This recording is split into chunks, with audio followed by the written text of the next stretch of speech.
আপনি একা একা কাজ করতে চাইলে বলতাম একটা দোকান দিয়ে বসেন, ওই দোকানে বিক্রি করবেন, ইনকাম পাবেন। আপনি একা একা কাজ করলে বলতাম একটা চাকরি করেন, মাস শেষে বেতন পাবেন।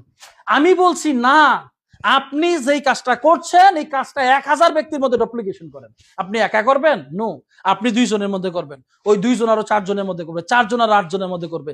যার টিমে যত চমৎকার ডুপ্লিকেশন হবে তার সফলতা তত বেশি আসবে। দেখেন কত সহজ ফর্মুলা। 1 মাসে যদি আপনি মাত্র 1 জন ব্যক্তিকে জয়েন করান এই বিজনেসে, তাহলে 1 মাস শেষে আপনি সহ কয়জন?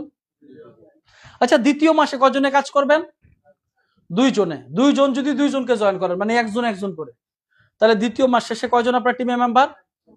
তৃতীয় মাসে 4 জন যদি 4 জনকে করান, চতুর্থ মাসে 8 জন যদি 8 জনকে করান, পঞ্চম মাসে আপনি একা না 16 জন? 16 জন যদি 16 জনকে করায়, এভারেজে একজন নাও পারে, আবার একজন 5টাও করতে পারে।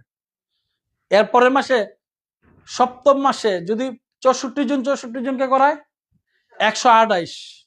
128 যদি 128 জনকে করায়, 256। এইভাবে দেখেন 13তম মাসে আপনার টিমে মেম্বার হয় 8192। 13 মাসে আপনি কয়জনকে জয়েন করাইছেন? 13 জনকে। মাসে একজন হলে 13 মাসে কতজন? কিন্তু আপনার টিমে মেম্বার হবে কত ভাই? 8000 বাদ দেন, 13 মাস শেষে যদি আপনার মাত্র 1000 টিম মেম্বারও হয়, কোন মাসে আপনার 2 লাখ টাকা নিচে ইনকাম আসবে না। ঠিক আছে না? তাহলে আমরা কি বুঝতে পারছি ডুপ্লিকেশনটা কেন দরকার?